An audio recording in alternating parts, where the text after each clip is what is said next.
I pushed against the golf bag. More suitcases tumbled down on top of me. I dug my way out. The light in the cargo hold was dim, but I could see my own body. 2 legs, both ending in feet. 2 arms. 2 hands. Regulation, human issue skin. I touched my back. No wings. My head. No antennae. I fell back against the frozen pile of luggage. Thank God. Thank you, God. Except, I was in the cargo hold of a plane, nearly frozen, dying of thirst, and starving. Man, was I starving, jetting off to, where? I checked the tag on the golf bag, Sid. Grabbed the suitcase next to it, Sid. Rummaged through the pile of bags. Sid? Sid? They all said Sid. Sid? What does that stand for? I mumbled. South something Dakota? And how long would it take to get there? I rubbed my bare feet together. We could only morph skin-tight clothes, so all I was wearing was a flimsy black leotard. I blew on my hands. My breath came out in solid white puffs. How many things could go wrong in one mission? It was only supposed to be a little surveillance at the airport. A bit of insurance. Ax and Marco had found something interesting with their new Web Watch program. Information about a piece of alien spacecraft that had washed up on the beach a few hundred miles up the coast. A piece that sounded very much like part of a Yerk ship. A bug fighter. Okay, so most of that internet alien stuff is posted by paranoid nutcases. But like Marco said, you never know when a paranoid nutcase might be telling the truth. I mean, if I posted something about our little adventure at the airport, what would I sound like? Besides, Marco and Ax found this piece of information on a closed Defense Department site in an encrypted, top-secret memo to the Joint Chiefs of Staff. It takes way more than a security clearance and a secret code to defeat Ax. The chunk of wreckage was being flown down in a commercial airliner, then transported to a Marine base, loaded onto a stealth jet, and flown to a NASA lab in Washington. It was just what we were waiting for, proof that the Yerks were here. On Earth. In America. If the government knew about the Yerks, we wouldn't have to fight alone. The secret Yerk invasion would no longer be a secret. But if we knew about the chunk of bug fighter, you could bet the Yerks knew about it, too. They wouldn't want the wreckage tested. They wouldn't want NASA scientists to discover it was made from a metal not found on this planet. And they sure wouldn't want the media to spread the story. Because the Yerks don't want all-out war. They want to slowly, gradually infiltrate the human race so that by the time anybody notices what's been happening, it will be too late. Visser Three will have already won. We were pretty sure they'd show up at the airport. And the Chi confirmed the story. The Chi couldn't get all the details, but they knew top-level controllers in the sharing had been in closed-door meetings, going over flight plans and airport blueprints. They were all worked up, we were all worked up, over a hunk of metal. We could have been killed. We could have been captured. And the 2 Marines. They could be dead. Or worse. Because of me. Because of my stupidity. Because I wanted to save a hunk of metal. Which I hadn't saved anyway. I pushed all the hard bags away and made a little nest of soft-sided suitcases. The cargo hold was full of huge metal crates marked Boeing, Turbine PW400. My pile of luggage was sandwiched in between 2 of them. I found 2 garment bags and wrapped one around my legs and the other around my shoulders. I wanted to unzip the bags and put on whatever was inside, preferably a parka. I wanted to rip open all the luggage and find something to eat. But I couldn't. I was already a stowaway. I didn't want to be a thief, too. Right. I could almost hear Marco's voice. Let's see, Cassie, you pooped on a controller, tossed 2 Marines into gun battle with evil aliens, probably got them and the armored truck guys captured or killed, and hijacked a baggage cart. Now you're worried about swiping snack crackers. I sniffed. Through the dust and must of the baggage I could smell oranges. Sweet, tangy. I leaned out into the cargo hold. The orange smell grew stronger. On the other side of the metal crate I spotted a stack of boxes strapped to a pallet. They were all the same size and they were all marked oranges, naval. So many boxes. So many oranges. Would anyone really notice if one were missing? I burrowed deeper into the stack of luggage and tried to ignore my hunger. And thirst. And the icy burning in my lungs every time I took a breath. I needed to think. The plane would stop. Eventually. I'd just get off and find a phone. Yeah, no problem. Just wait for somebody to open the cargo door, sashay down the conveyor belt, call my parents, and tell them to pick me up in South Dakota. Or South Yemen Desert. Or wherever the heck I ended up. I sank back between the two crates. Why did everything have to be so difficult? Why couldn't I spend one single day worrying about something normal, like embarrassing teenage acne or the pop quiz I probably failed in algebra? Well, the getting out wouldn't be so hard. I could morph a bird and fly out. Osprey this time, stronger and faster than a seagull. And then I could figure out where I was and how to get home. Okay. That was the plan. I started to feel a little better. Morphing would solve the getting out of the airplane problem. Not the hunger. Or the thirst. Or the fingers and toes that were already turning slightly blue. Except, wait a minute, yes, it could. I had the perfect cold weather morph. Of course. I felt warmer already. My head even quit throbbing. And then I realized why. The droning had stopped. The engines were silent. I waited for the plane to plummet toward Earth. But it didn't. It was perfectly still. Motionless. Then? Z Z Z Z Z Z E E E E E E T T T T T T T T T. Chapter 7. Z Z Z Z Z Z E E E E E E T T T T T T T T T. A blinding green light flashed through the cargo hold. For a split second I could see the plane's steel bones through its metal skin. The green light penetrated suitcases and bags.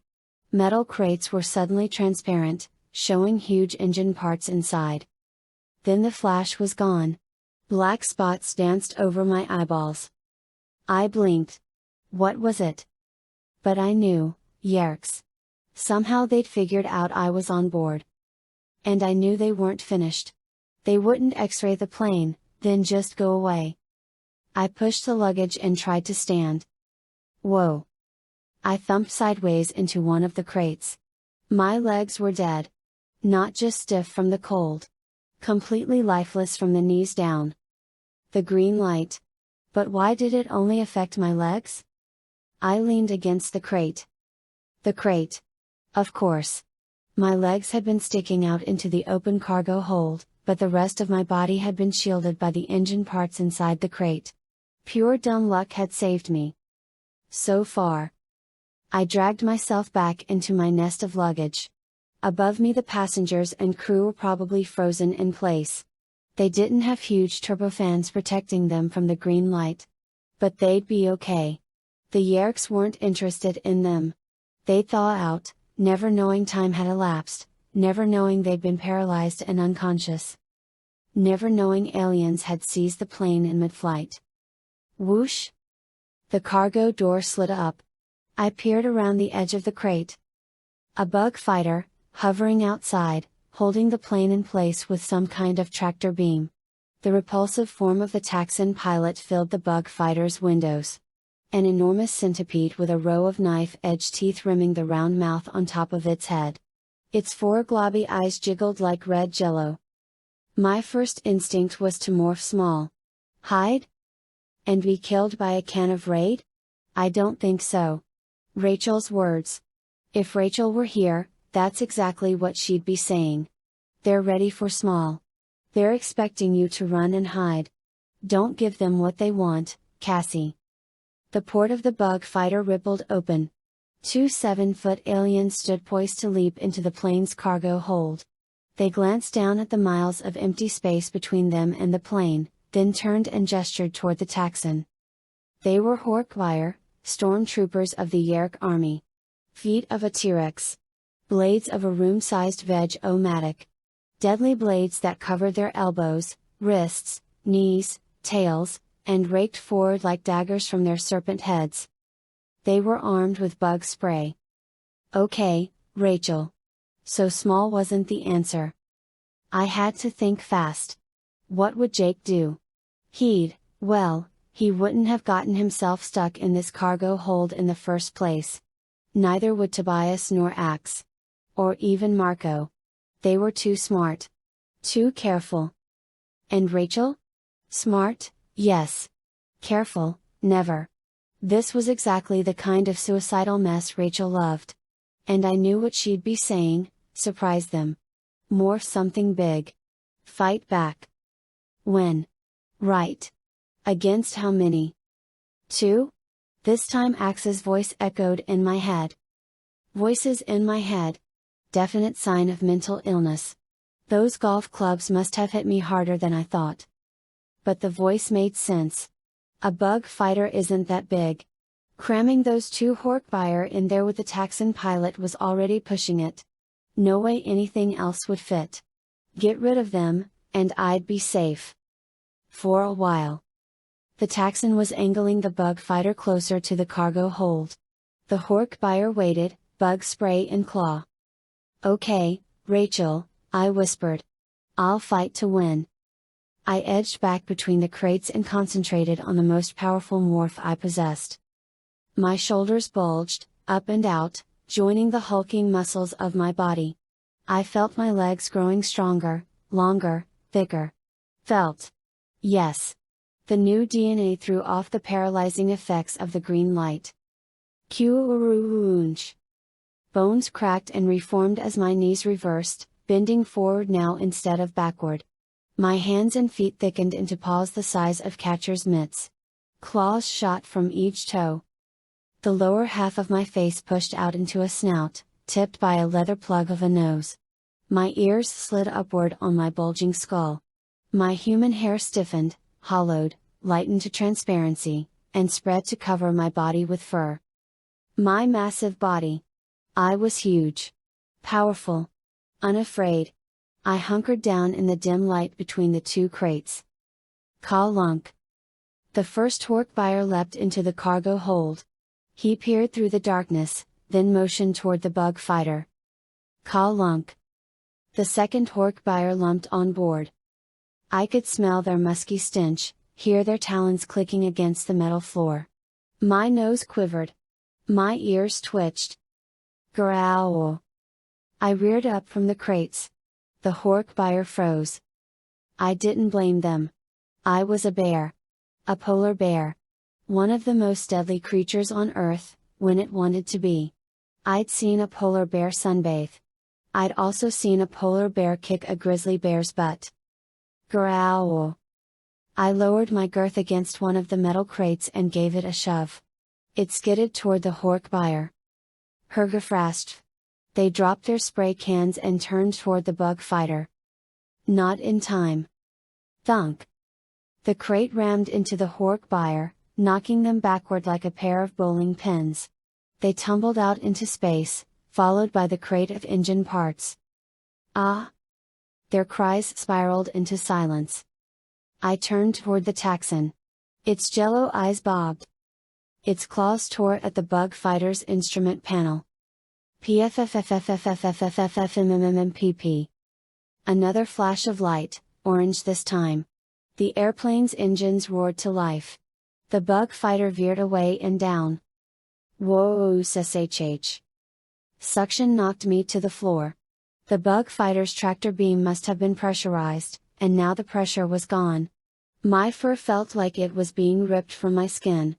Bags flew across the cargo hold, slammed into the wall, and shot into space. Cords ripped loose. Oranges smashed against the wall. The huge crates of airplane parts skidded toward the opening. I lunged for a cargo net. It ripped loose from its metal brackets and whipped out into the clouds. I grabbed at the wall, the floor, something, anything. My claws scraped against metal. Though you'd. I slammed into a crate. And clung to it as it slid toward the open door. Chapter 8. Crane nick. Metal against metal. The crate skidded across the floor of the cargo hold. A suitcase burst open as it flew past me. Shirts and underwear flapped out into space. I had to get the door closed. I dug my claws into the corners of the crate and reached one paw toward the ceiling. The suction nearly ripped off my front leg. I braced myself. The edge of the door was almost in reach. Another inch. Crane nick. The crate skidded forward. My paw brushed the edge of the door. I leaned and stretched. Clank. Ah! The golf bag shot past, pummeling me with clubs. I felt the door slipping from my grasp. I dug my claws in and pushed. The door started to slide. Then? The crate spun. I spun. Toward the opening. My front leg twisted, pulled. I could feel, could hear, tendons and muscles ripping. My claws broke free and scraped along the door. No. My paw hit something solid. The door handle. I dug in and pulled with every muscle in my body. The door slid forward and down. Shwonk. It latched shut. The whirlwind of luggage stopped.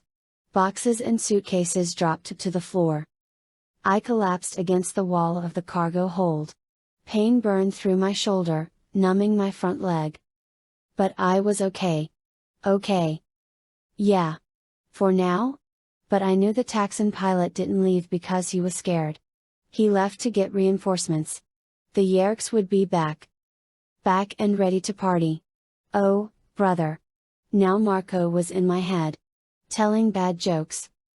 I rolled to my feet. I needed to be ready. My bare body lumbered to the center of the plane, limping on 3 good legs. I surveyed the cargo hold, big, roomier now that half the luggage was flying through the clouds. A total wreck now that the other half was strewn all over the floor. There had to be something here I could use, something besides my remarkable talent for making a bad situation worse. I plodded through a heap of mashed oranges. That heap could have been me, a big mound of mashed bear that had crashed to earth. I shuddered. My fur rippled. Pulverized polar bear. I stared at the oranges. I rolled back on my haunches and licked the juice from my paws. They'd check, of course. They'd send more bug fighters and more controllers. They'd rip through the cargo hold from one end to the other, dousing every inch with pesticide. But what if they didn't find me? Wouldn't they assume I'd been sucked through the door? That I'd joined the golf clubs in a mangled mess below? Sorry, Rachel, but big wasn't the only way to fight back. As long as I was shielded from the green light, and big enough to survive the bug spray, all I had to do was hide. I raised up on my hind legs and pawed along the ceiling. Nothing. Plodded around the cargo hold, checking the walls and the floor, from back to front. Nothing but sheet metal and rivets. And then I saw it, at the front of the hold, half hidden behind a crate. My big weapon against alien invaders. A zipper. A thick canvas panel was set into the wall, and along the edge ran a big, heavy-duty zipper. I jabbed a claw into it and tugged. Presto! An opening. I nosed the canvas aside. It was some kind of control room.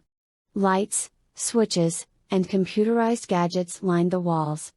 I pushed my polar bear bulk inside. The room was about my size. I swung around.